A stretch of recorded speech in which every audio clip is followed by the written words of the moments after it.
namely the Church's response to the current social situation in India, and the Church's response to the current political situation and the benefits and challenges of artificial intelligence. The first point, I refer to the compendium of the social doctrine of the Church, which affirms that since something of the glory of God shines on the face of every person, the dignity of every person before God is the basis of the dignity of man before other people, regardless of their race, nation, sex, original, culture, or class. On this basic principle, which guarantees the sacred dignity of the individual, the Church constructs her social teaching. And to safeguard and to promote human dignity is the collective responsibility of everyone. And this responsibility concerns economic and political, social dimensions.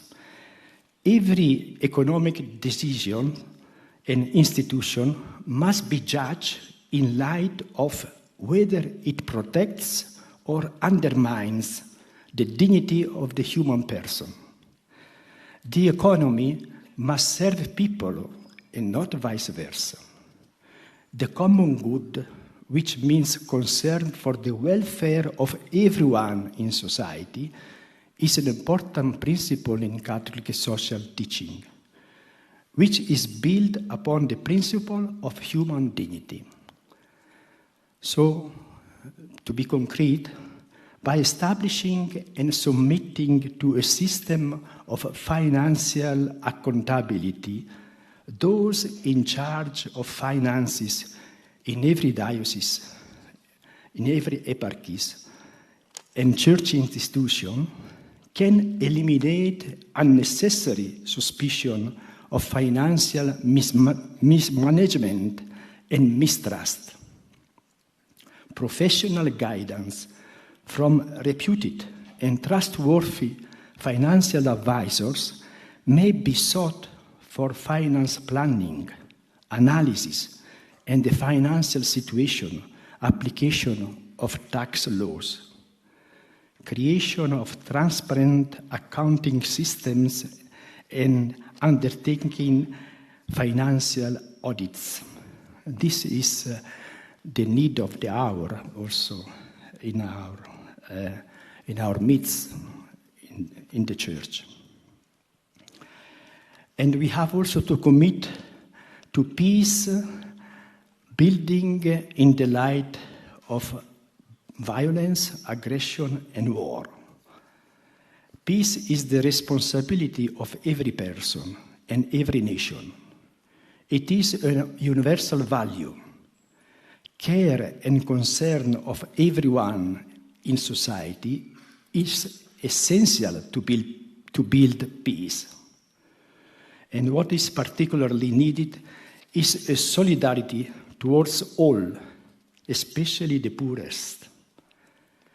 John Paul II said,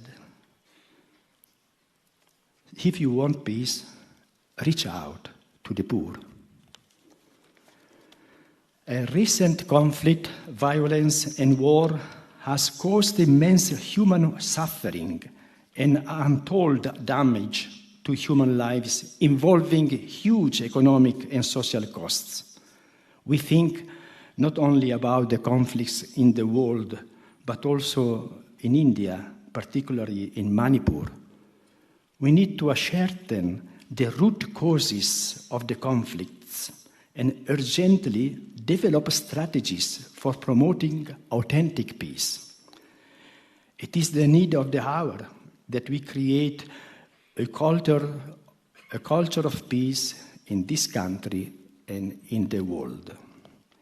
So, To be concrete, let us commit ourselves to build a peaceful society by urging our priests to form the consciences of our lay faithful and transmit Marius' moral values, especially the dignity of the person, of every person, through well-prepared homilies.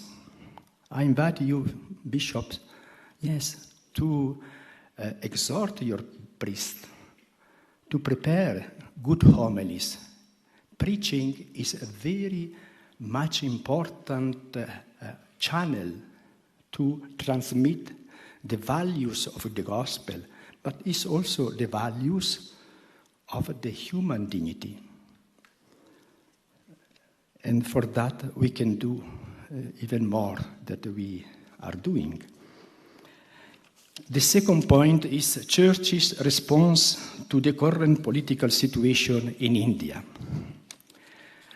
The right to live with human dignity is one of the fundamental rights guaranteed under Article 21 of the Indian Constitution. It means that every person has the inalienable right to live with a dignified life without discrimination. Unfortunately, the Church in India, the society, but also the Church in India often is divided across lines of individualism, casteism, ethnicity, and economic inequality, which hampers our relations within the Church, as well as in our dealing between the Church and civil society. Central to the Church's mission is the obligation to teach moral truths that shape our lives as Christians. We are living in an information-driven society which bombards us indiscriminately with data, all treated as being as equal importance, and which leads to remarkable superficiality in the area of moral discernment.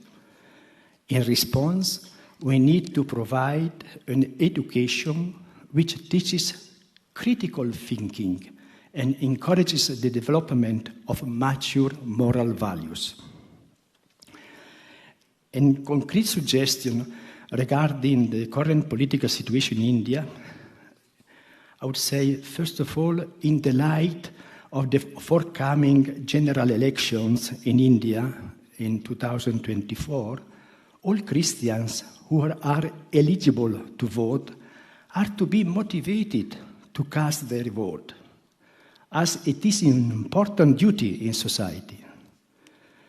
And in choosing one's representative, the faithful need to keep in mind the Christian values and principles that would be upheld by the representative, such as respecting for one's religious freedom, upholding the dignity of every human being, fostering democratic processes, holding on the truths taught by the Church, and acting in accordance with one's conscience.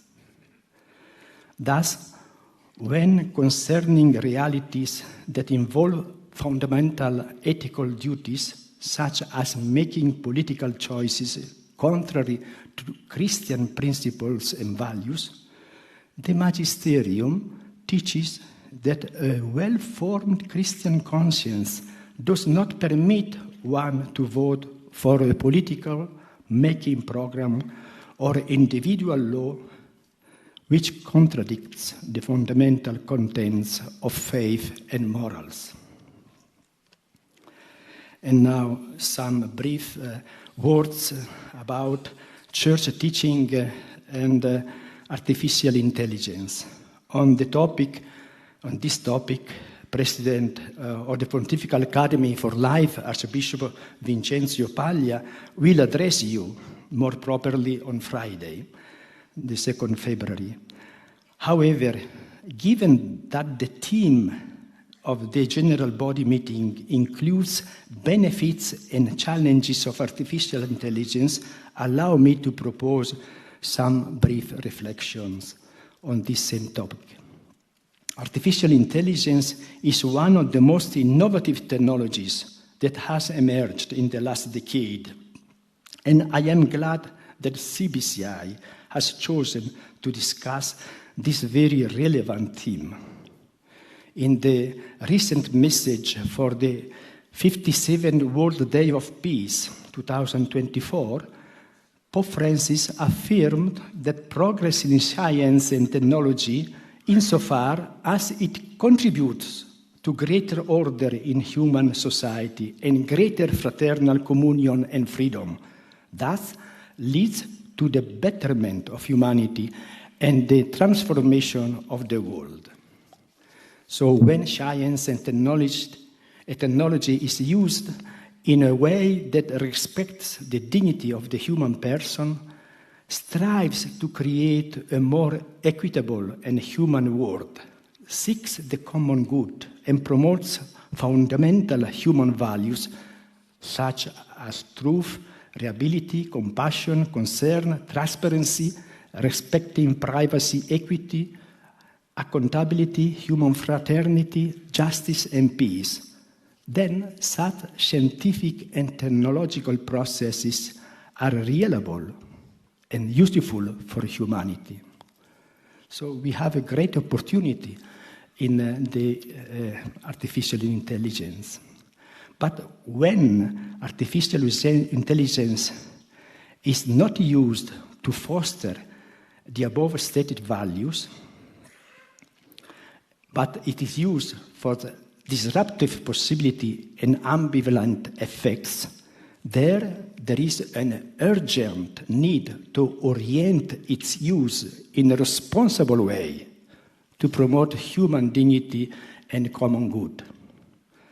Therefore, my suggestion, in order to adequately understand the benefits and limitations of this new technological development and use it in an ethical and responsible manner, it is made good that lessons on artificial intelligence be imparted to seminarians during their formation period and to clergy and religious as part of their ongoing formation. May the values of the gospel always permeate our lives in the light of a rapid scientific and technological progress. May be always faithful on all matters of our Christian faith and morals. And in any case, we should never compromise on our moral principles, even if the end result of a technology is good. The end not justify the means. Why one may not do evil, so that good may result from it, from the Catechism of the Catholic Church. Hence, it is important to guide people on the right path of being faithful to the teachings of the Church and follow the Christian values of truth, charity, freedom, prudence, mercy, solidarity, justice, and peace. May God bless each and every one of you, and I wish you a fruitful General Body Meeting. Thanks.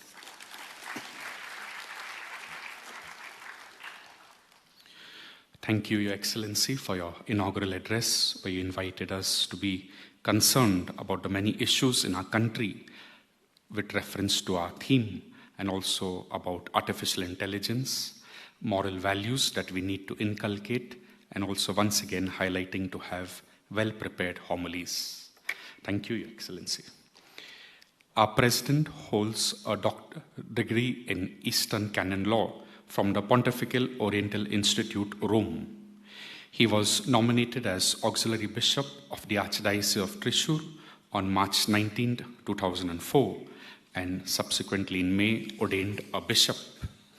He was Vice President of CBCI, and Pope Francis appointed him in 2021 as one of the members of the Pontifical Council for Liturgical Texts. From 10th November 2022, he is the President of a Catholic Bishops' Conference of India. I now invite him to give us the presidential address. This, besides being in text form, we have a PPT presentation. So those in the sound room, I want to ask you to dim the stage lights, but keep the spotlight on. Thank you. Welcome, President.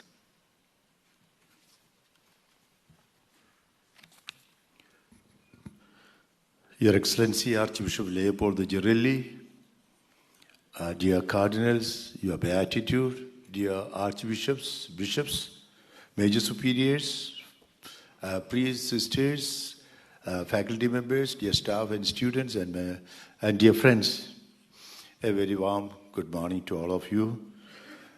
And at the very outset, I would like to wish happy feast to all the Boscos who are here. Especially, I know Bishop Bosco Puttur is here.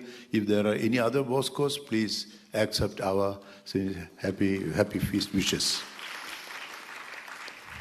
As the President of CBCI, I am very happy to welcome all of you, the members of the Catholic Bishops' Conference of India, to the 36th General Body Meeting.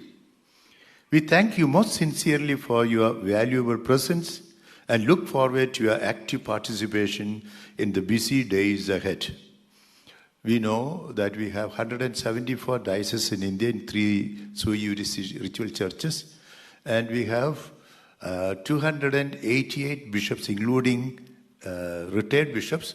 Most of the retired bishops have not come, but even then, we have the presence of almost 180 bishops now in the hall. So, cordial welcome to all of you.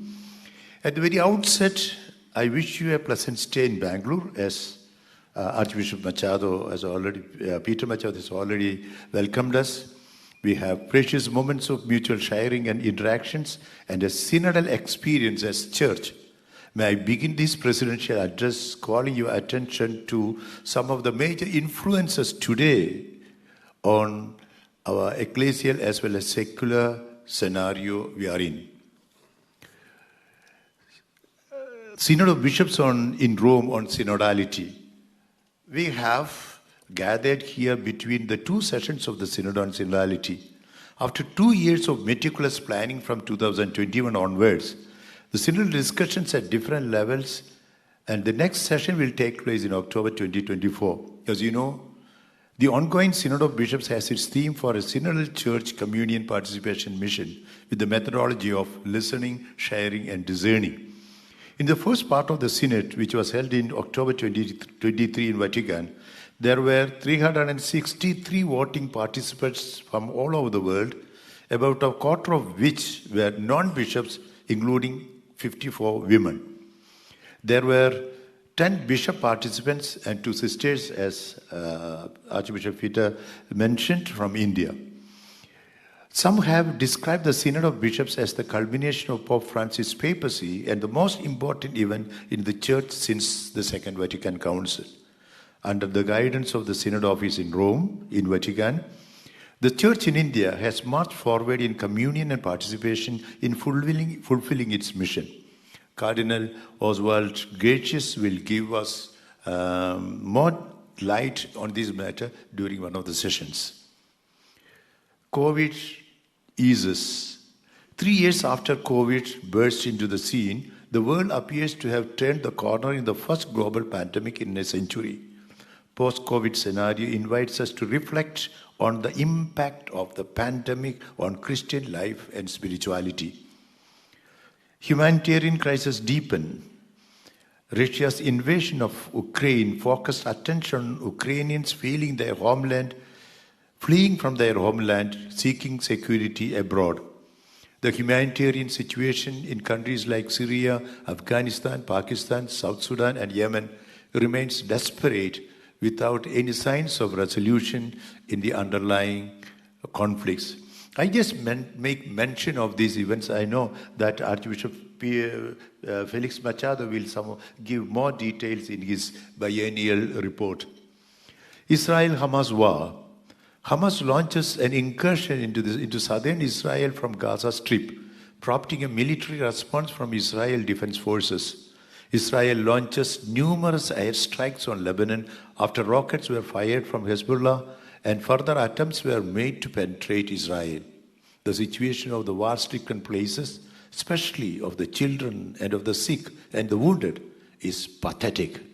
As Holy Father Pope Francis repeatedly reiterates, war is never a solution to any problem. Yesterday we had the press conference and many were asking us about the election as well as about the Manipur violence. We will have to discuss about it in detail during some of the sessions. In our country since May 2023, the state of Manipur is burning on the fire of ethnic violence. If I understand correctly, more than 200 precious lives are lost. Hundreds of churches are burned down. Hard-earned property is destroyed and thousands are displaced. The church in India, especially Caritas, was in the forefront to help the victims of violence. I sincerely thank my brother bishops who responded against the human atrocities together with people of goodwill in a Christian way. I too, along with the Deputy Secretary General and Caritas representatives, were in Manipur to visit, and Archbishop Dominic Luman was there, and we have personally seen the atrocities that are happened there. Attacks on Christians, especially from communal forces, continue to increase in different parts of India in different forms. Destruction of churches and places of worship, harassment of people serving in orphanages, schools, hostels, and such institutions by raids unwarranted for arresting priests and religious under false allegations like because of conversion have become more common. Climate change intensifies. Once rare extreme weather events became commonplace today, but overall government actions continues to lack. The COP27 meeting in Sharm el-Sheikh, Egypt, ended with a loss and damage agreement that in theory will lead wealthy countries to compensate poor countries harmed by climate change. But no breakthroughs were made in cutting emissions. Instead, the share of carbon dioxide in the atmosphere continued to rise in 2022. Holy Father's document Laudate Deum. The Pope announced his plans to attend COP28, the 28th meeting of UN Climate Change Conference, which will be held from November 30 to December 20 this year in Dubai, United Arab Emirates. Pope Francis will be the first Pope ever to take part in the International Climate Summit in its nearly 30 years history. His visit comes a year after Holy See formally became a party to the United Framework Convention on Climate Change. Demise of Pope Benedict XVI. The funeral ceremony of Pope Benedict XVI took place in St. Peter's Square on 5th January 2023. Representing CBCI also participated in the funeral ceremony. Pope Francis, Benedict's successor, presided over the service, which was conducted primarily in Latin with prayers and readings in Italian, Spanish, English, French, Portuguese, Arabic. Let us pray, continue to pray for the eternal repose of Pope Benedict. Train collision in Odisha on 2nd June 2023. A train collision in Odisha, India, results in the loss of 296 deaths and more than 1,200 others injured. 3 trains collided in Balasore district in Odisha, in eastern India. So we have the details. We know the details. I don't go into the details now. Chandrayaan 3. On 21st August 2023, India's Chandrayaan 3 becomes the first spacecraft to land near the south pole of the moon, carrying a lunar lander named Vikram and a lunar rover named Pragyan. As mentioned by Archbishop Peter, we had the G20 summit during 9 and 10 September. The G20 summit held in New Delhi. A consensus is achieved in the form of Delhi Declaration. The summit also witnessed African Union getting a permanent membership in G20.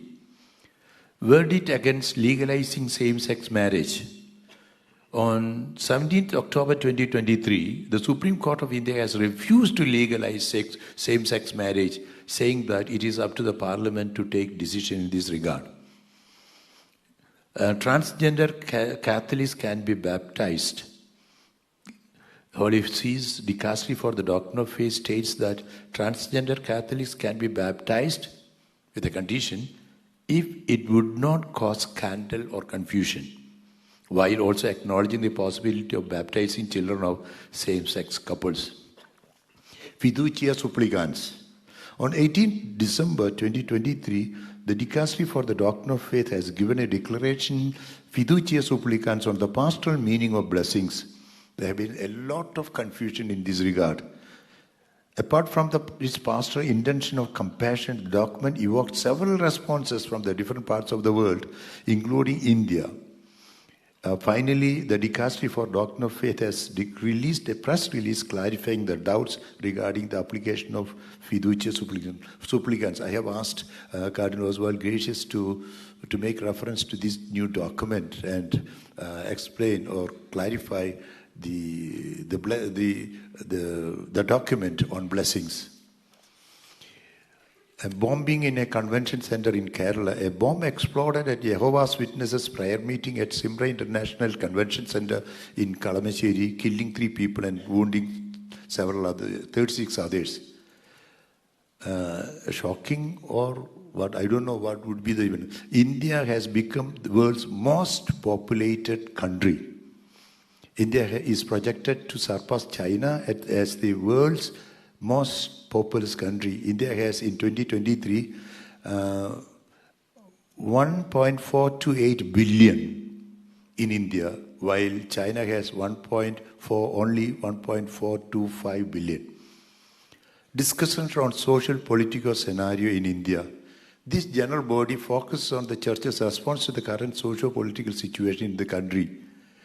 We know yesterday's during the press conference, many were asking me so many tricky questions about what is going to happen in the next election. So somehow we managed to escape the tricky questions. Mr. Sudhindra Kulkarni will be the main speaker and response will be given by Father Joe Xavier. Yesterday I told that after our discussions there will be a press release and you will get the information about what we discuss. Legislative Assembly elections in 2023, about some of which Archbishop Peter also mentioned, in Tripura, Meghalaya, Nagaland, Karnataka, Rajasthan, Chhattisgarh, Madhya Pradesh, Telangana, etc. So we can, during our discussions, we can have also deliberations on that. Parliamentary elections at our national level, we are about to participate in the parliamentary elections. We thank all our leaders in government offices and we look forward to a glorious India where our leaders continue to inspire and govern our nation. Also, they were asking me yesterday about what will be happening about the Constitution of India. We said we stick on to the Constitution, which is one of the best constitutions in the whole world. So they were asking me so many questions about whether it will be changed or not. I said, we stick on to the Constitution of India, which is sovereign, secular, socialistic, democratic, and republic. Changing religious social scenario. Pran Pradishta of Ayodhya Ram Mandir was presented at a national event in which Prime Minister became the Yajamana of the consecration ceremony. This event evokes several questions regarding the secularistic character of our country.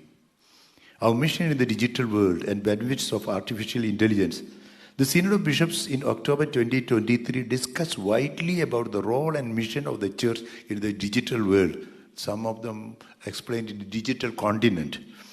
The postmodern digital world gives us inputs how the artificial intelligence helps us in every aspect of our life. Message of Pope Francis, as mentioned by Archbishop Leopoldo on the 58th World Day of Social Communication, will be held on 12th May 2024. The message is on artificial intelligence and the wisdom of the heart towards a fully human communication. As already mentioned, Archbishop Vincenzo Paglia will give a paper on that. Changes in the top positions of Curia officers, having published his constitution reforming the Roman Curia in June 2023, Pope Francis has made some changes in the top positions of Roman Curia officers. World Youth Day. Apostolic journey of His Holiness Pope Francis to Portugal on the occasion of the 37th World Youth Day. I don't go into the details. Ecclesiastical changes. Since last CBCI General Body meeting in November 2022, there have been in India about 36 new appointments or changes of bishops, 16 retirements of bishops in now, and we lost 6 of our brother bishops, including former CBCI presidents Cardinal Telesfor Topo and Archbishop Joseph Pavatil. We shall pray for the eternal repose of our deceased bishops. As already mentioned, we have new major Archbishop Raphael Tatil. Tatil means, you know who is Tatil? Tatil means who is above. And you know Tarat. Tarat means who is down. I am Tarat, but he was my auxiliary bishop whose name is Tatil, but who was staying down and myself staying up on the upstairs. Now God has given the chance that he becomes now real Tatil. Tatil means real, in the upstairs. Congratulations and best wishes, Bishop Raphael Tatil. So as said, he is succeeding George Cardinal Inchiri. Thanks to him also. Jubilee year 2025. This general body meeting is being held at the very crucial time on the edge of history as we look forward to the Jubilee year 2025. We will have a brief session on the Jubilee year in the course of our general body meeting. Our commitment to the poor, in spite of the different challenges we Christians face in India today, we continue our commitment to the poor, needy, and downtrodden. Reports of offices and councils. We are thankful to the great and hard service of Father Jervis at the CBCI Center, whose term will be over by May 2024. During this, so thanks Father Jervis, and he will continue until May 2024. During this meeting, we will have summary reports of the different national offices and councils of CBCI, as well as the reports of the 14 regional councils. Dear bishops and dear friends, we are on a synodal path. We, the members of CBCI, are going ahead in the synodal path of listening, sharing, and discerning. As Pope Francis emphasized during the synod in October 23. In fact, he told several times, on the very first meeting, Pope Francis said, we, the synod members, are not a parliament. Holy Spirit is the protagonist. We are a synodal community. During this general body meeting, we will have some more interaction between the bishops. We will have also elections for the office bearers and the chairman of some of the offices. Dear bishops and friends, invoking God's abundant blessings on the church in India, which is facing difficult times, in which we are designated by the Lord to be the shepherds, to be the committed leaders for the church in India. I wish an effective and fruitful plenary meeting of CBCI during these days. Thank you, and welcome also once again to all the bishops.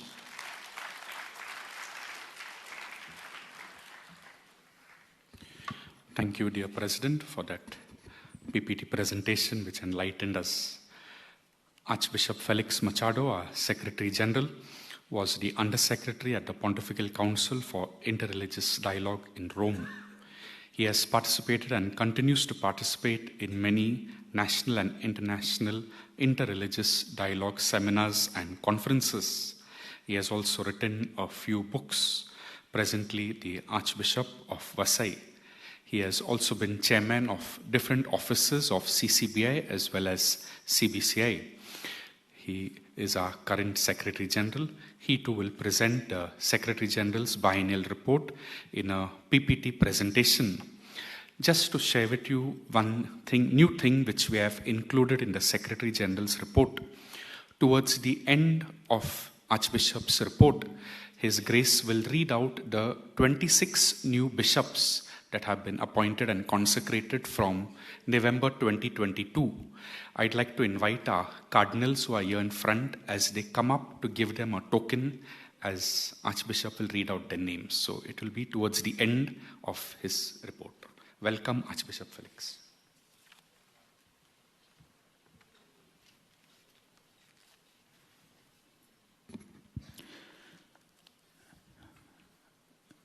You heard the presidential address, and now it is my duty to bring to you the report, the biennial report of the CCBI, the CBCI, which was held from December 22. No, this is, I'm sorry, but the report is of the last 2 years. Introduction. The 36th Catholic Bishops' Conference of India has great significance in this year of hope, eager expectations, and change. It is my joy and privilege to extend my greetings to all as we come together to reflect on the theme, the current socio-political situation in the country and the benefits and challenges of artificial intelligence. In his message for the 57th World Day of Peace, on the 1st of January 2024, Pope Francis reflects on the impact of artificial intelligence on the world peace, and he urges the international community to adopt a binding international treaty that regulates its development and use. In it, Pope Francis draws attention to the ethical dimension of these new technologies which are revolutionizing humanity in all spheres of life, highlighting the ambivalence inherent in any progress in science and technology. On the one hand, the Holy Father says, artificial intelligence can lead to the betterment of humanity and the transformation of society if it, I quote, contributes to greater order in human society and greater fraternal communion and freedom, unquote.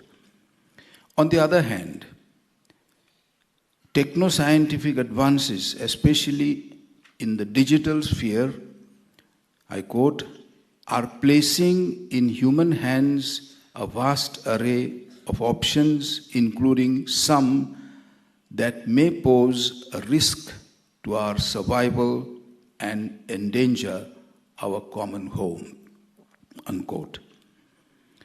In the course of this general body meeting, we will be privileged to have Archbishop Vincenzo Paglia, President of Pontifical Academy of Life, who will further enlighten us on the ethical dimension of these two new technologies. Father Selva Kumar, a Salesian priest, will respond by giving us some practical insights in the proper use of artificial intelligence tools. The main theme for the meeting is to reflect on the current socio-political situation in our country and what can be the Church's response to it.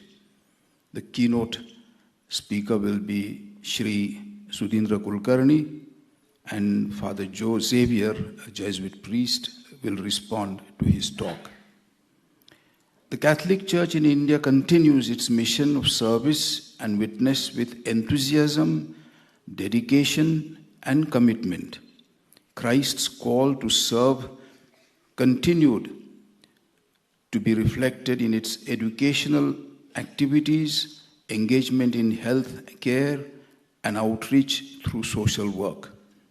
The brief report of the last 2 years will deal with the salient features in the functioning of the conference.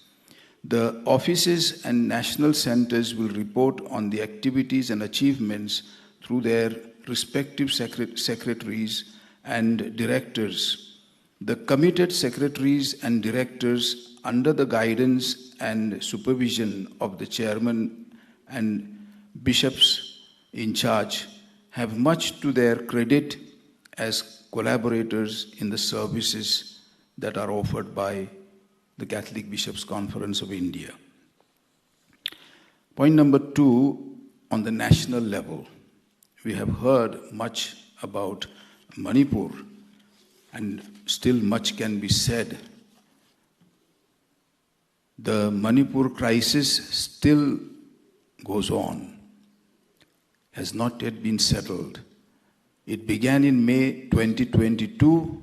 In the course of last year, this sad situation was discussed at the 2 CBCI standing committee meetings in May and in September 2022.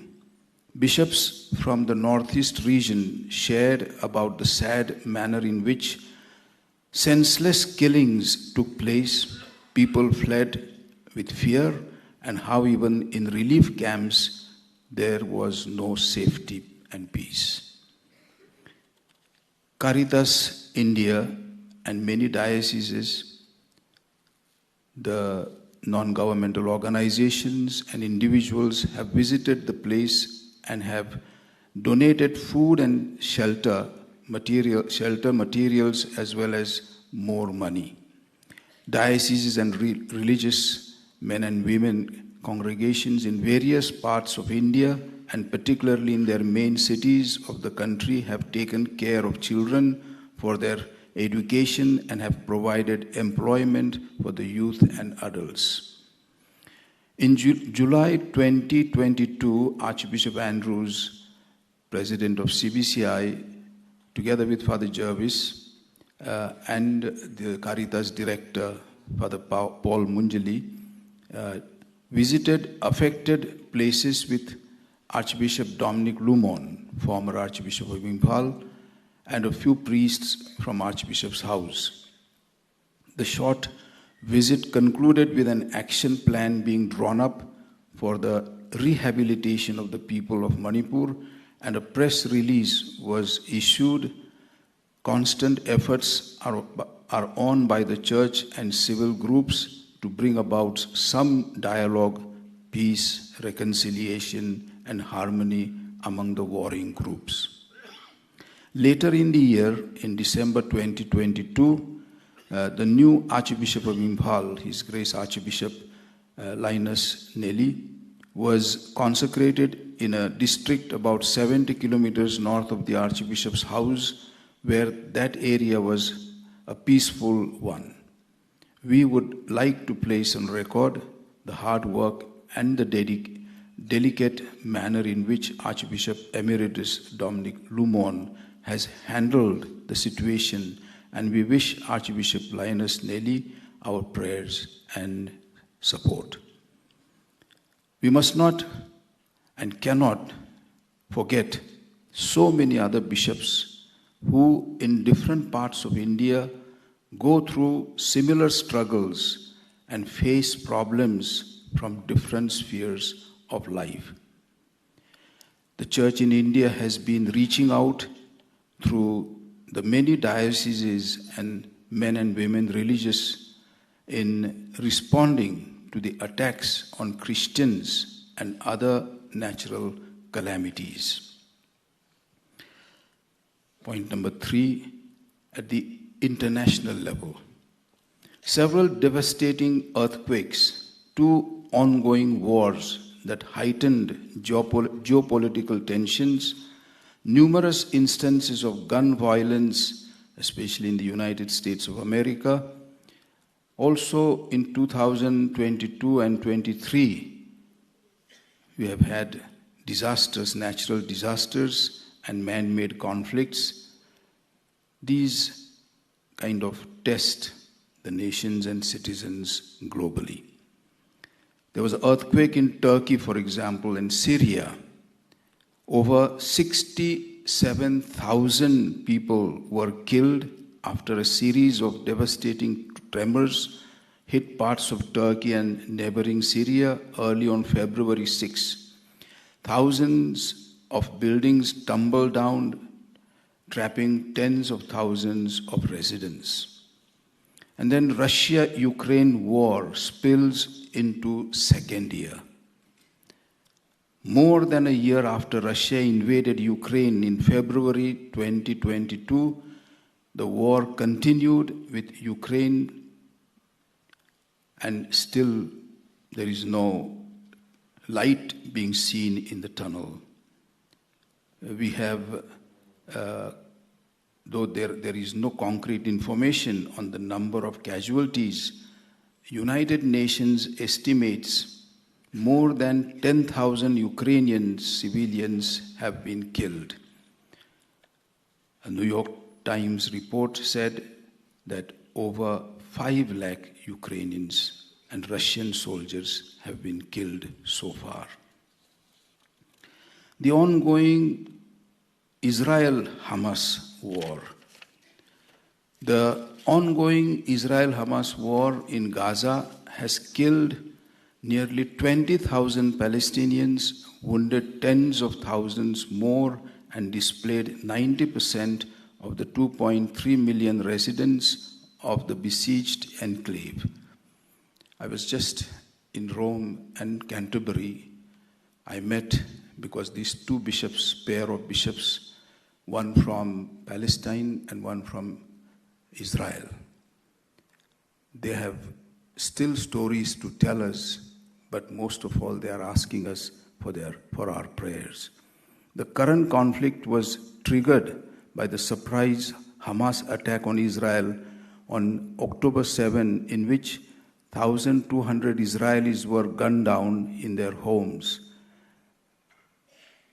This was at a music festival. The attack left thousands wounded, and over 240 others were taken hostage, of which about half have been released as a part of a temporary ceasefire earlier this month. At the universal level in the Church bid farewell to Pope Emeritus Benedict XVI, it was mentioned. World Youth Day, Portugal, from 2nd to 6th of August 2023. The 2023 event held in Lisbon, Portugal, was announced at World Youth Day 2019 in Panama City. About 3,54,000 pilgrims from more than 200 countries were registered, including 688 bishops, and the event was aided by 25,000 volunteers. The closing vigil mass had an estimated 1.5 million attendees. From India, 638 youth participated for this program. Sad to say that there were several others who wanted to go but could not obtain their visas. Holy Father, his trips to Congo, South Sudan, Hungary, and Mongolia. Pope Francis maintained busy travel schedule in 2023, visiting 6 different countries on 3 separate continents, despite being one of the oldest popes in church history and enduring ongoing struggles with his health.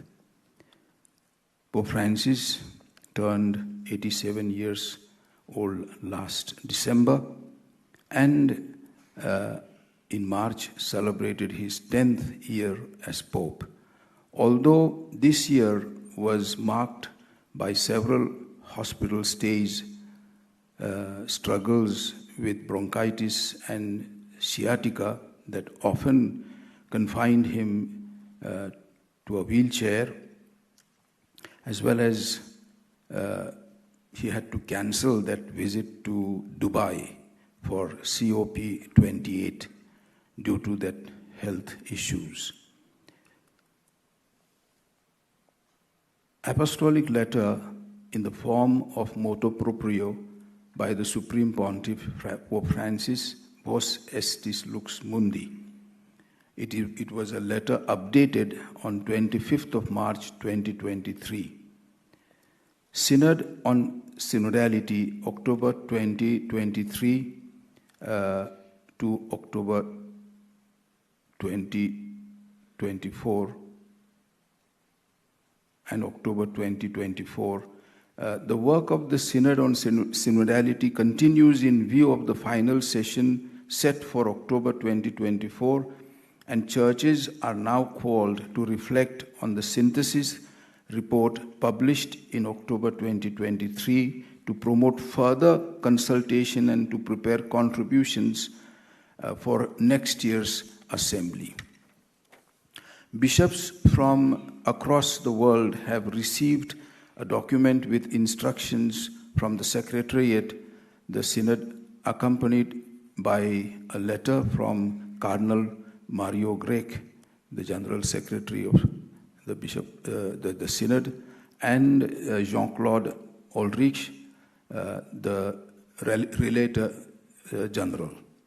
The 4-page text, first of all, underscores the importance of the experience lived by those who took part in the first session of the Synod in October 23, recalling that their account constitutes an inalienable part of the gift we all have received, conveying the richness of an experience that no text can condense, no text can contain. The synodal process will therefore continue along some lines of work, keeping in mind what Pope Francis said when he approved them, that the synod, I quote, "The synod is about synodality and not about this or that theme," and unquote. And that the, I quote again, "important thing is how the reflection is done, that is, in a synodal way," unquote. For the past 2 years, the Church in India has been going through a long synodal process, listening to people at different levels. In order to prepare ourselves for the Jubilee year 20, the year of Jubilee now, in order to prepare ourselves for Jubilee year 2025, the Holy Father has set aside 2024 as the year of prayer. Following the extraordinary 2015 Holy Year of Mercy started by Pope Francis, the forthcoming Jubilee will take place in line with the norm of leaving a 25-year gap between each one. The most recent ordinary Jubilee took place in the year 2000. The world and the Catholic Church prepared to enter the new millennium. The Jubilee year is a special year of grace in which the Church offers the faithful the possibility of obtaining plenary indulgences. Traditionally, it begins just before Christmas and ends on the Epiphany of the following year. The Pope inaugurates the Holy Year with the rite of the opening of the Holy Door in St. Peter's Basilica. After that, the holy doors of the other papal basilicas, St. John the Lateran, St. Paul outside the walls, and St. Mary Major, are opened and remain so until the end of the Jubilee year. Year of Prayer inaugurated. Pope Francis has inaugurated a year of prayer ahead of the 2025 Jubilee, calling on the faithful, I quote, to intensify prayer to prepare us to live well this event of grace and to experience the power of God, God's hope, unquote. In the remarks after the Angelus on Sunday, the Holy Father explained that the year of prayer is dedicated, I quote, to rediscovering the great value and absolute need for prayer. Prayer in personal life, in the life of the church, prayer also in the world. The Dicastery for Evangelization will be preparing materials to assist us in celebrating the year. Point number 5, CBCI in these 2 years. The attacks on Christians continue in different parts of the country. Manipur has been the burning topic for nearly a year now. Fighting between 2 ethnic groups continues. The Secretary General sometimes has to give recommendation letters when dioceses and or religious institutes request for foreign funds. There are many fruitful experiences as to how these funds are used. One such project was by a religious congregation that runs a school, tuition classes for the poor of South Delhi in Sangam Vihar. It was a joy that Father Jervis, together with some CBCI fathers, went to visit this place and found out how the funds are so fruitfully used. 1st of May every year is celebrated as International Workers' Day, and CBCI, along with the Office for Labor, organized a program for workers from the different institutions of the campus. I myself happened to be in CBCI at that time, and I participated in the event. The CBCI also collaborated with neighboring schools in preparing for G20 meeting in September 2023. The schools organized a number of awareness programs on the countries participating in the G20 meeting. Indian participants at FABC meeting.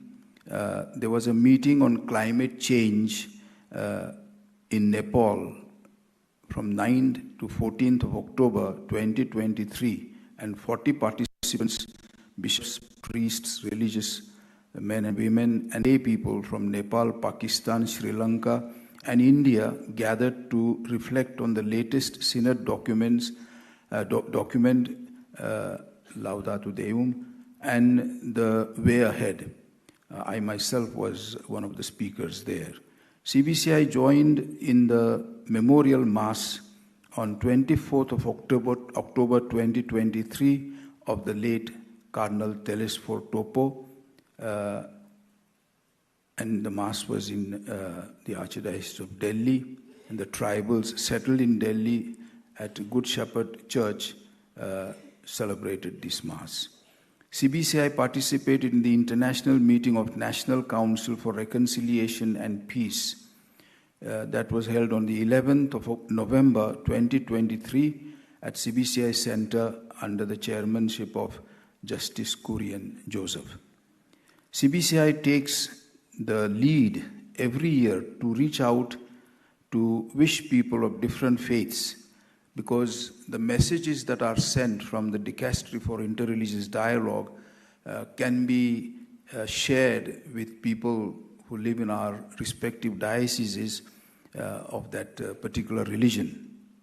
And from CBCI Center, Father Jervis takes the lead of going to Hindus on the feast of Diwali, Jains, Mahavir Jayanti, Buddhists, Buddha Purnima, Sikhs, and other feasts of other religions. On the 14th of December 2023, the CBCI hosted its annual Christmas program on its lawns. Mr. Tim Curtis, Director of UNESCO, representative for the region in Delhi, was the chief guest. The neighboring communities joined in the singing of Christmas carols, and the evening was well attended. I think our Apostolic Nuncio was presiding that function. 122 guests from the governments, bureaucrats, ambassadors, members of parliament, and civil officials were also present. It is already mentioned, but it must go into the report also. His Beatitude Raphael Tatil was appointed new Major Archbishop of the Syro-Malabar Catholic Church, the second largest Eastern Catholic Church, and as the Metropolitan Archbishop of Ernakulam Angamali since January 2024. Just a brief biography: appointed and installed as the Auxiliary Bishop of Thrissur in 2010 to serve along with Metropolitan Archbishop Andrew Thalat. In 2013, Pope Francis appointed Archbishop Tatil as the Apostolic Visitator for all members of the Syro-Malabar Church in India outside their own territory. He served in these roles until he was appointed the first bishop of the newly erected Eparchy of Shamshabad in 2017.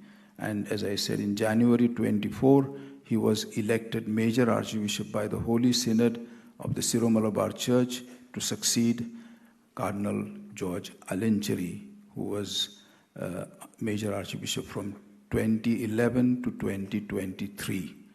We place on the records the services of Cardinal Alencheri.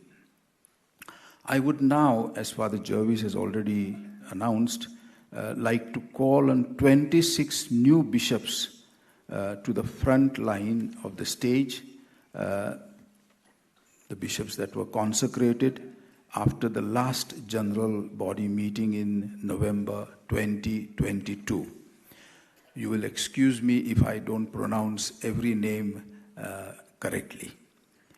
Reverend Sebastião Mascarenhas was appointed Bishop of Baroda on 31st December 2022.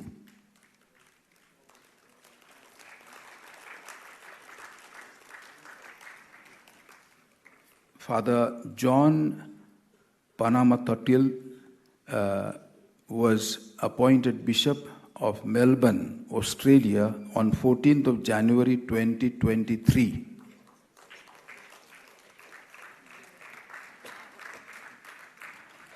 Reverend James Shekhar was appointed Bishop of Buxar on 4th of February 2023.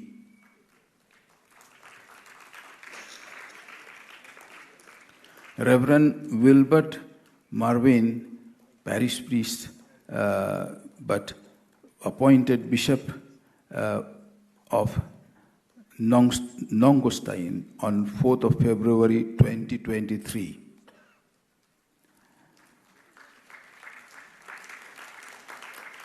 Father Joachim Walder was appointed Auxiliary Bishop of Aizawl on 30th of March 2023.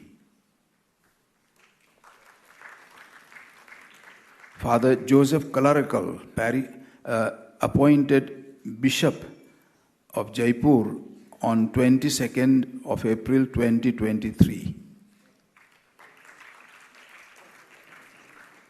Father Varghese Thotamkara was appointed Bishop of Balasore on the 10th of May 2023.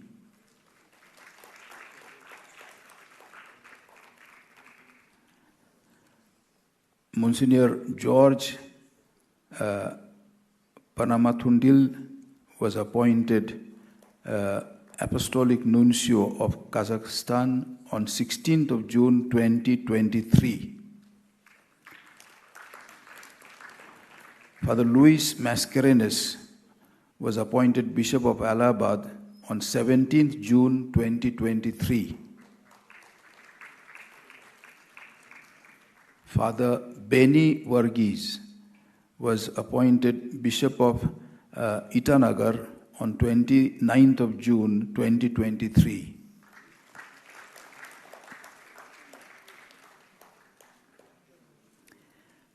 Father Elias Frank was appointed Bishop of Asansol on the 3rd of July 2023.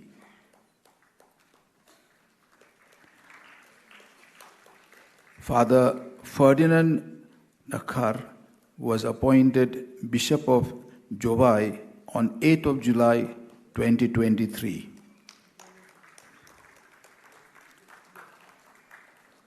Father Matthew Nilkunal was appointed Bishop of Gorakhpur on 26th of August 2023. Father Lurdu Anandam was appointed Bishop of Shivagangai on 21st September 2023.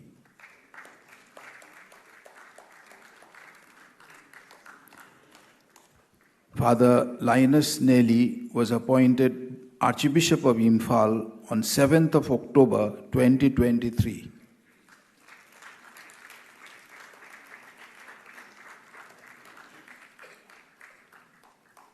Father Linus Pingal Ekka was appointed Bishop of Gumla on 30th of November 2023.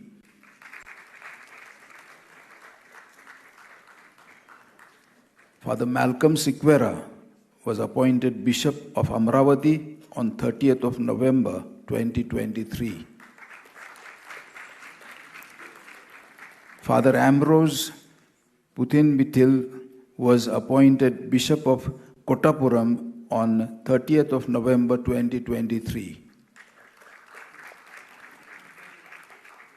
Father Mathai Kadavil was appointed as the Bishop of Eparchy of St. Ephraim of Khadki of the Siromalankara Catholic Church on 12th of December 2023. Father Bernard Lancy Pinto was appointed Coadjutor Bishop of Aurangabad on 30th of December 2023.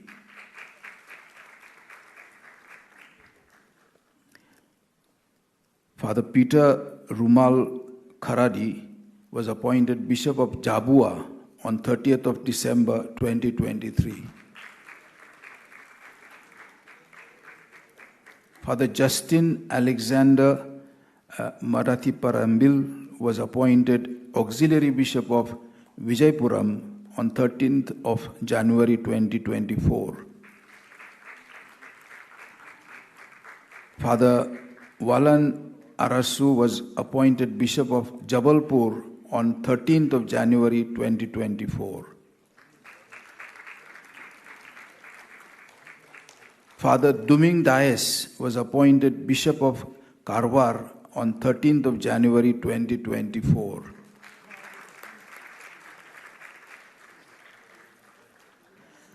Father Jivanandam Amalanathan was appointed Bishop of Kumbakonam on 13th of January 2024. Father Albert George Alexander Anastas was appointed Bishop of Kujithurai on 13th of January 2024. Father Bhaskar Jesuraj was appointed Bishop of Meerut on 13th of January 2024.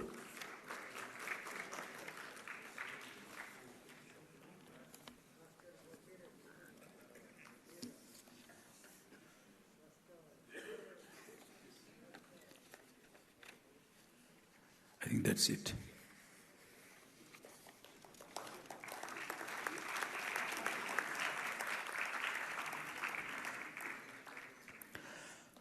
retirements and resignations.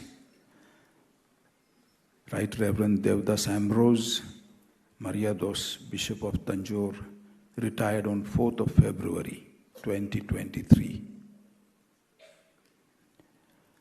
Reverend Bishop Thomas Dabre, Bishop of Pune, retired on 25th of March 2023.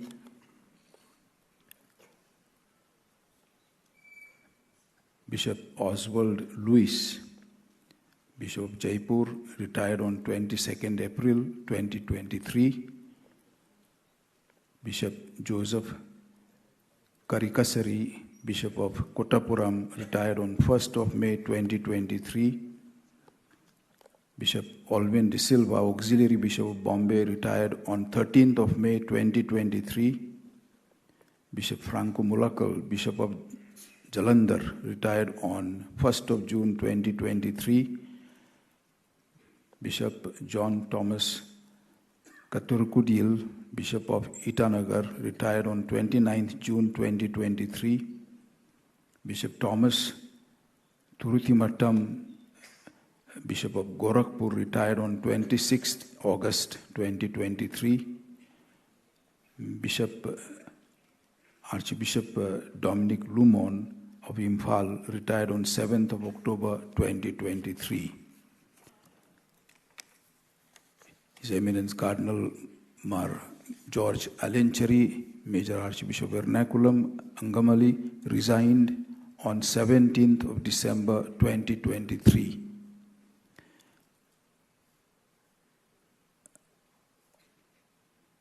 Archbishop Andrews, Apostolic Administrator, Archeparchy of Ernakulam, Angamali, resigned on 7th December 2023.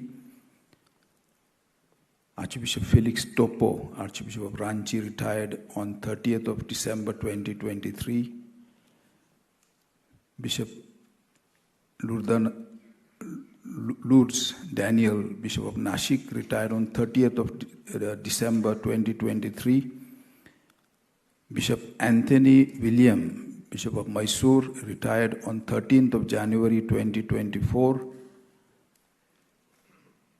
Bishop Gerald Almeida, Bishop of Jabalpur, retired on 13th of January 2024. And Bishop Anthony Sami Francis, Bishop of Kumbakonam, retired on 13th of January 2024. And now come to the sad news of our brothers who have left for Father's home. That is Bishop Anthony Fernandez, Emeritus of Bareilly, passed away on 3rd of February 2023. Archbishop Ignatius Pinto of Bangalore passed away on 8th of February 2023. Bishop Joseph G. Fernandez, Bishop Emeritus of Quilon, passed away on 4th of March 2023. Most Reverend Mar Joseph Pavatil, Archbishop Emeritus of Changnachari, passed away on 18th of March 2023. Bishop Isidore Fernandez, Bishop of Allahabad, passed away on 26th of April 2023. And His Eminence Cardinal Telesper Topo, Archbishop Emeritus of Ranchi, passed away on 4th of October 2023. Let us all rise.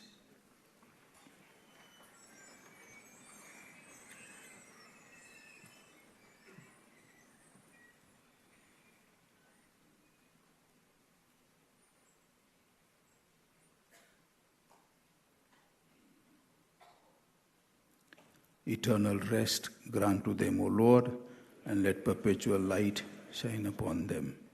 May the souls of the faithful departed, through the mercy of God, rest in peace. Amen. Please be seated. So, dear cardinals, dear archbishops, bishops,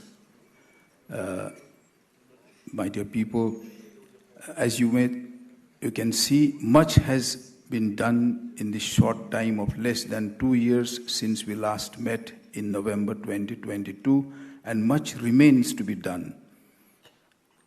These general body meetings, assemblies, are occasions for us bishops to come together to share, to discuss, and to strengthen and encourage each other in our ministries as chief shepherds of our dioceses.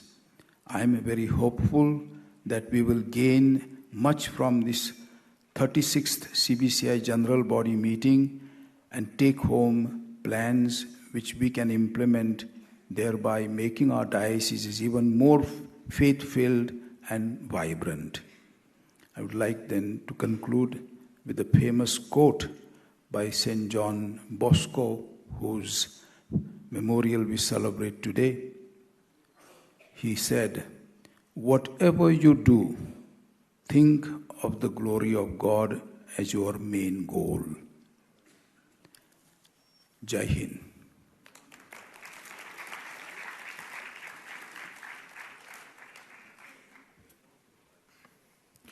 Thank you, Your Grace, for taking us down memory lane. I'd now like to invite our first Vice President, Archbishop George Anthony Swami, to read out the two messages that we have received, one from the Holy Father and the second from Cardinal Claudio Giuretti, Prefect of the Eastern Churches.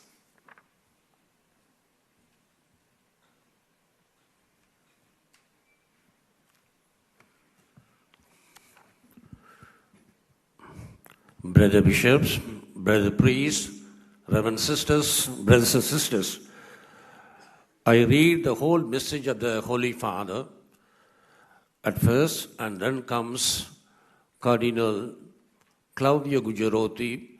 It seems to be a little longer. I was asked to cut short those things which are not essential, and the text will be available for all of us for the complete message. The first one from the Holy Father. The Most Reverend Andrew Stollett, Archbishop of Trichur, President of the Catholic Bishops' Conference of India, I send cordial greetings and prayerful best wishes to you and your brother bishops on the occasion of the 36th General Body Meeting of the Catholic Bishops' Conference of India. It is my hope that your discussions will encourage and assist the local churches in promoting and safeguarding the intrinsic dignity of each person, which includes ensuring that emerging technologies remain ethically grounded and directed toward the good.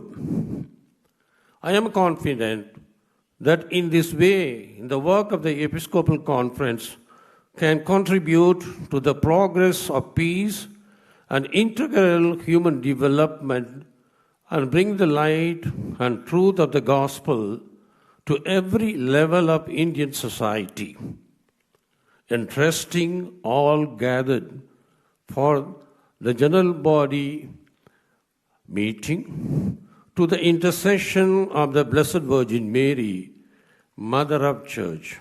I gladly impart my blessing as a pledge of eternal communion in the Lord.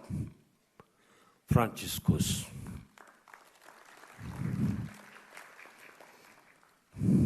The message from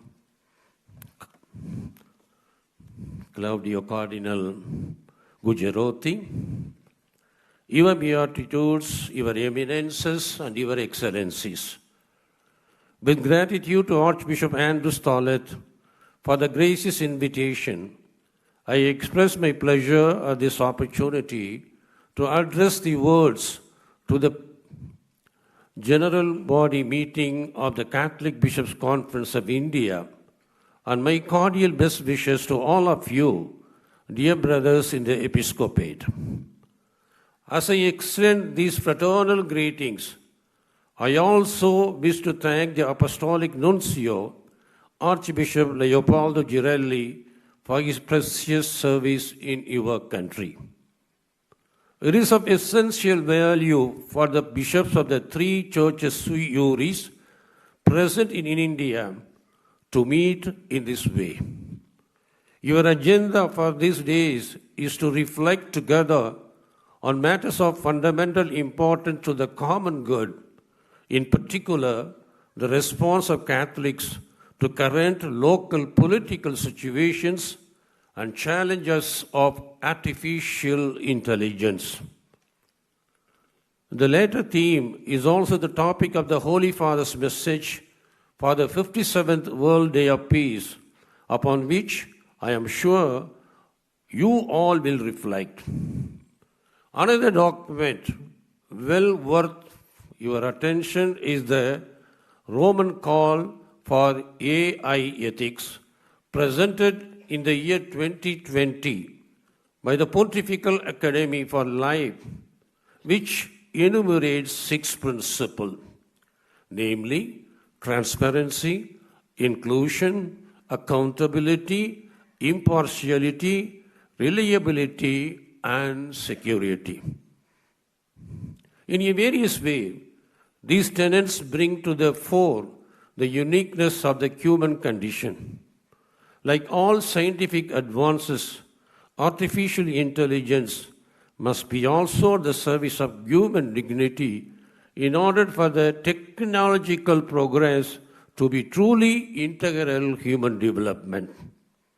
The Church understands herself as an expert in humanity because the revelation of the incarnate Word constitutes an indispensable light radiating from the triune God on the human condition.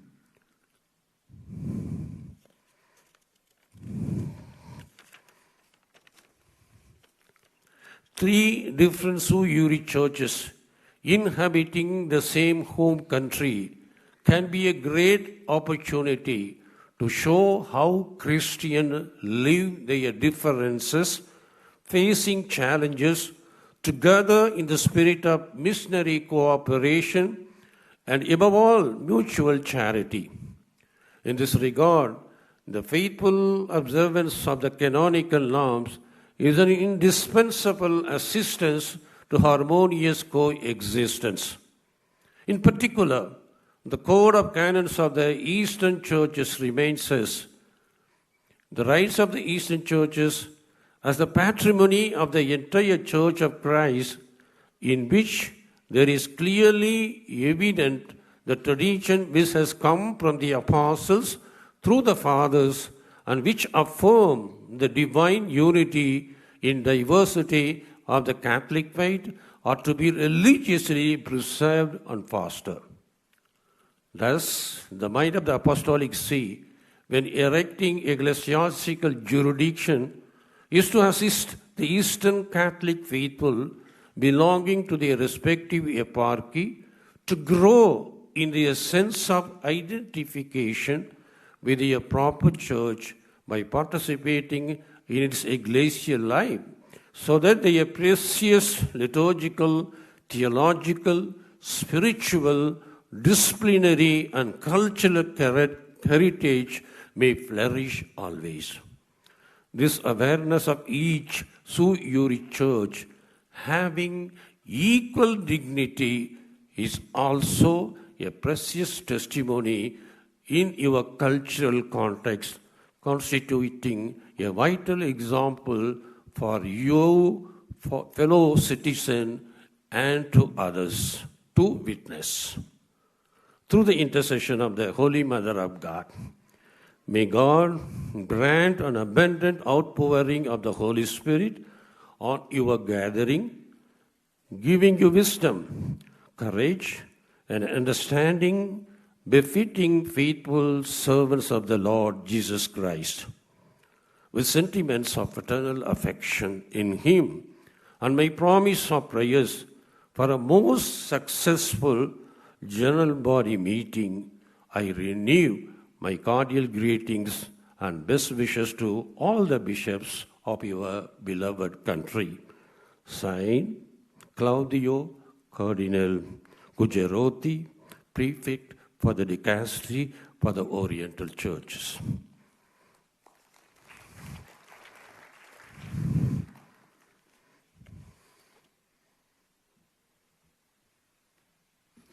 Thank you, Grace, for reading out these two messages. I now call upon Bishop Joseph Mar Thomas.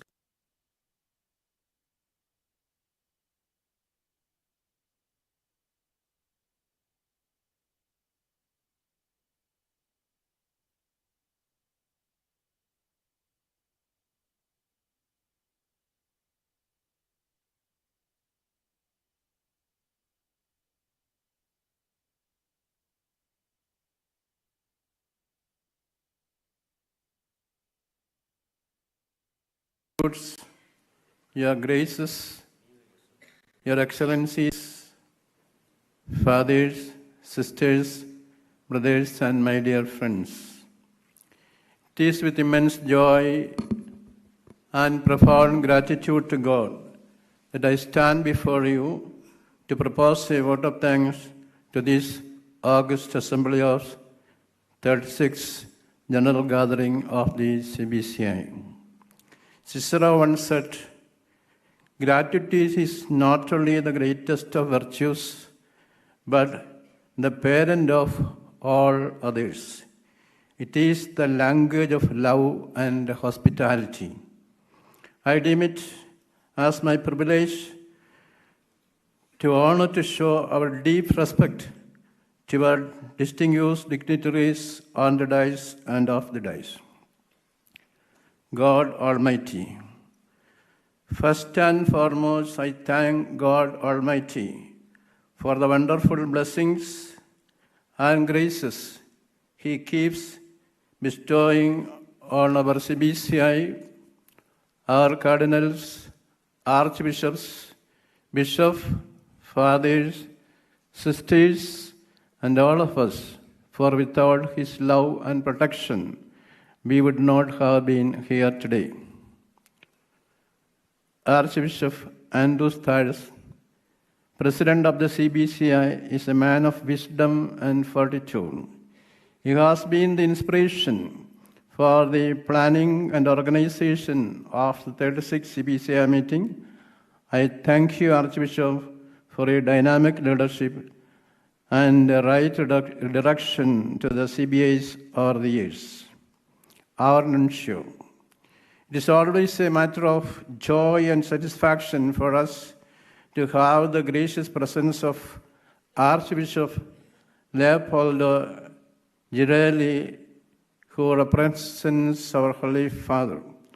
Our nuncio is a man of integrity, competence, commitment. I thank you, dear Excellency, for being the main celebrant at the inaugural Eucharist.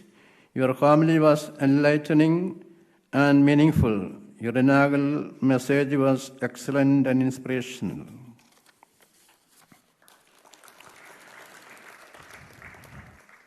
We thank His Eminences Cardinal Philip Neri Ferrao, His Beatitude Cardinal Clemis Catholicos, and His Beatitude Major Archbishop Raphael Tuttle for being present here today. The three ritual churches, Latin, Syro-Malabar, and Syro-Malankara, form a rich body with immense diversities and utmost unity, help the Church to grow and flourish in 174 dioceses. These three leaders of the individual churches are the master tillers of the spiritual, intellectual, and cultural soils of the Catholic Church in India. We thank you, the most dear cardinals and the beatitudes. Cardinal Oswald Gracious, his contribution to the Church in India, CBCI, and the Universal Church are enlightening, eminent, erudite, and enterprising. He is one of the most valuable symbols of our Church in India and rest of the world. We acknowledge the valuable contribution of Cardinal. We thank you, Cardinal Oswald for his wonderful contribution. We acknowledge the valuable presence and contribution of Cardinal Anthony Peroda to this CBCI meeting. Our Archbishop, His Grace Peter Machado, a man of wisdom and compassion, has welcomed us to the Silicon Valley of India.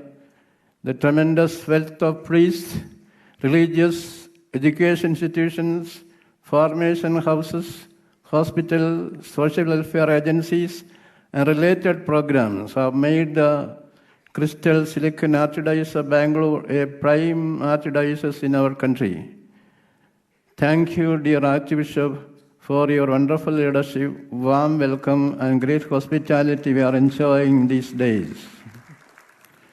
Archbishop Felix Machado is a man of vision. He is a protector of the Universal Church in India and CBCI. As a CBCI General Secretary, he has laid the foundation for the beautiful start of this 36th General Assembly meet. Dear Archbishop, we thank you so much. I thank Archbishop George Anthony Sami, the Vice President Second.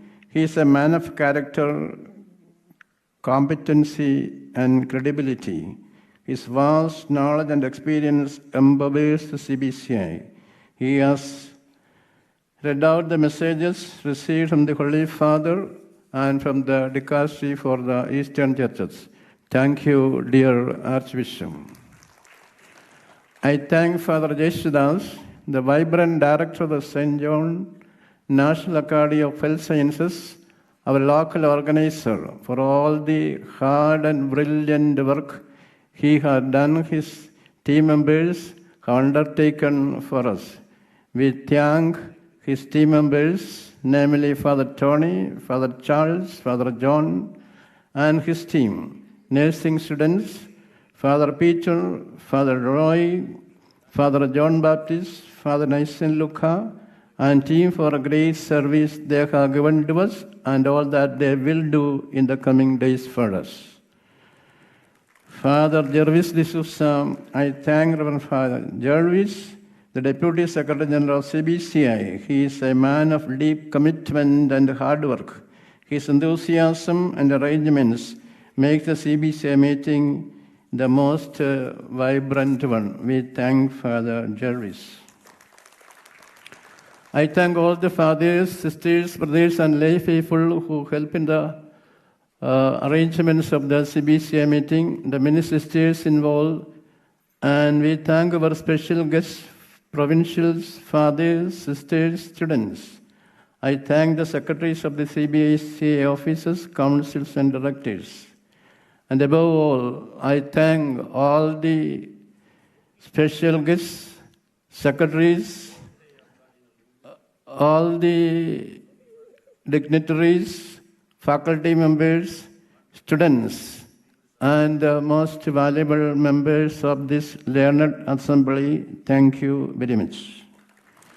In conclusion, someone said, it is impossible to map out the route to your destination if you don't know where you are starting from. May today and this meeting be the starting point for us to come together to learn more about artificial intelligence and learn about the current situation in our country. Thank you very much. God bless each and every one of us.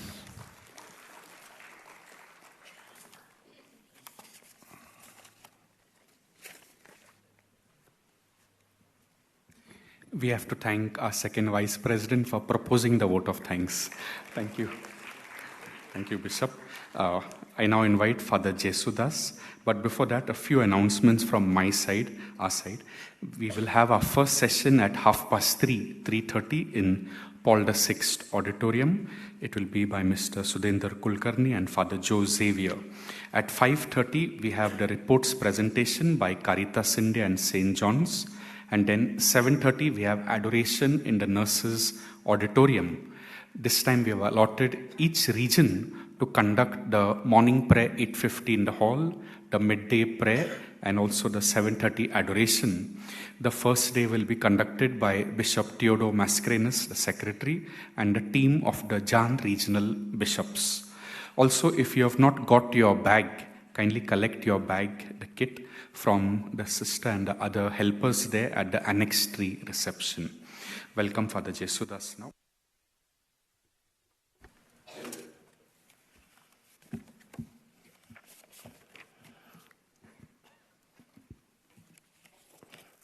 Your Excellency, Apostolic Nuncio, Your Eminences, Your Excellencies, Your Graces, and dear fathers and sisters, and special invitees, and the members of St. John's family.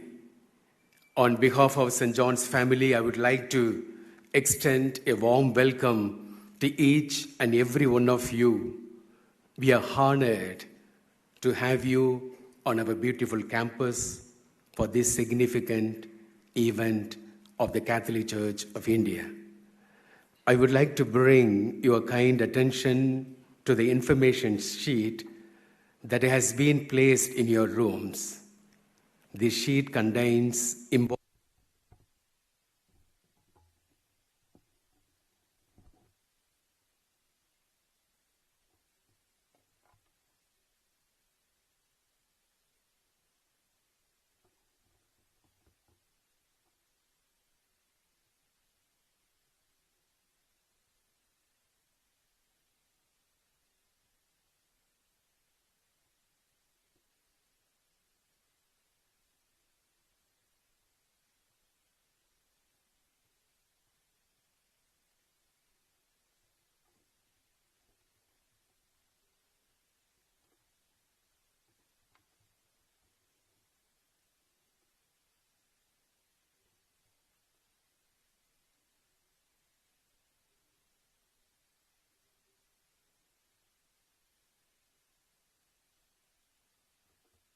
help desk at Annex 3. And liturgical services, daily masses at 6:30 when we have the Holy Mass in Siro Malabar and Siro Malankara rites. And 6:45 a.m. when we have Latin rite masses. All the masses are at Nursing College Auditorium. Daily adoration is at 7:30 p.m. at Nursing College Auditorium.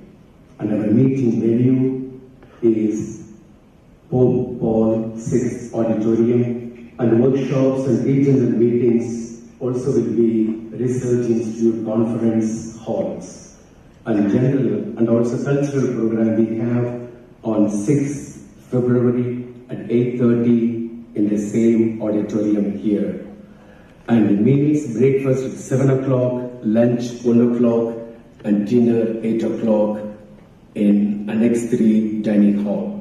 And there are separate counters in the dining hall for vegetarian and non-vegetarian diet.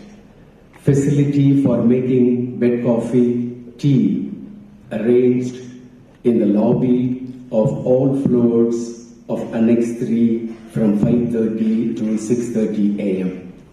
Arrangements are made to meet the guest at the food court adjacent to the main auditorium. If you are going to be absent for any meal, please notify the help desk at Annex 3 in advance.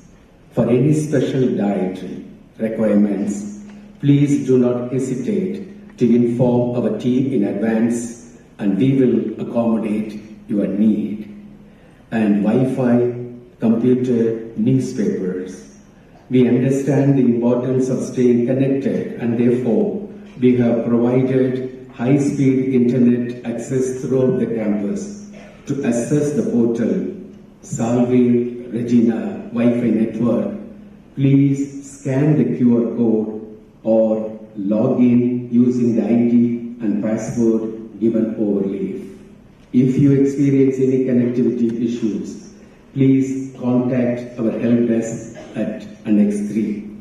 Computers with the printing facility are available for us and for use in Annex 3 lounge. And also newspapers in different languages will be available in Annex 3 hall. And also a health station and blood collection center. A health station with the doctors and nurses will be set up to provide medical assistance and health counseling to the participants at museum next to the Pope Paul VI Auditorium. This health station will function from 8:30 a.m. to 5 p.m. from today till 7th February 2024. Those who wish to have specialist consultation or special investigation at the hospital are requested to give their details to the doctors and nurses at the health center, who in turn will help and make necessary appointments with the special doctors. There will be a blood collection center in Annex 3 launch for those who wish to have blood investigation done. The blood collection center will function from 8 a.m. to 8:30 p.m. till 7th February 2024. In case of medical emergency, please contact from 8:30 a.m. to 5 p.m. Dr. Pradesh Kran. The number is given in the sheet.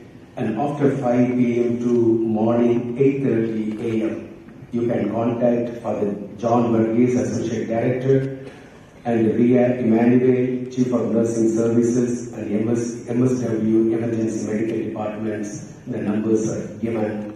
And for any other assistance, please contact Help Desk at Annex 3 entrance. And also laundry facility will be available on the campus for your convenience during your stay. Laundry bag is provided in each room. Please place the laundry bag with soiled linen outside your room by 9 a.m. Washed linen will be returned to your room the next day. And also very important, one return trip to airport or railway station. Transportation to the airport railway station for the return journey will be arranged for those who have already given information on their return journey and requested transport to the airport or station. The information we have received on return journey will be displayed on Annex 3 notice board in due course. In addition, a note will be given to each one indicating the time of departure from Annex 3 and who else will be traveling in the same car to airport or railway station. We have engaged the services of VTT Transport Solution Company for transportation to and from airport. As a rule, one will have to leave for the airport from Annex 3 at least 3 hours prior to the departure of the flight. And before I conclude, once again, I would like to emphasize that our aim is to make your stay as comfortable and memorable as possible. If you have any specific request or if there is anything else you need assistance with, please do not hesitate to contact any one of us or help desk at Annex 3. I extend my sincere appreciation and acknowledgement and thanks to the committee members headed by our associate directors, Father John, Father Tony, and Father Charles, and unit heads of the Academy for their unwavering support and tremendous generosity.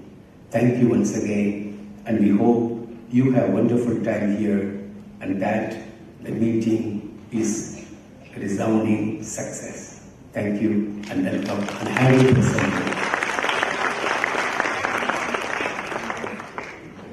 We shall now have the grace before meals. I'd like to invite you to please stand. Archbishop George will lead us.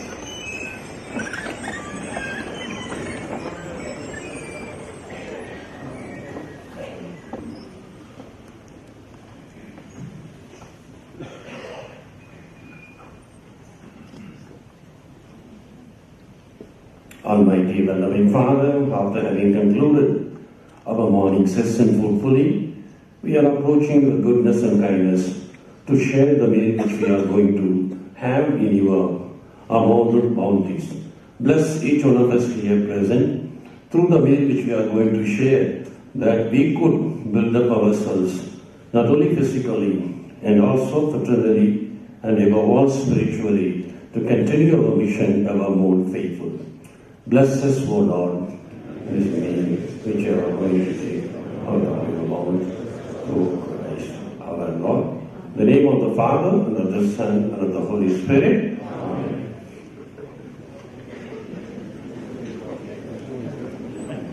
All our special guests, special invitees also to have lunch with the bishops.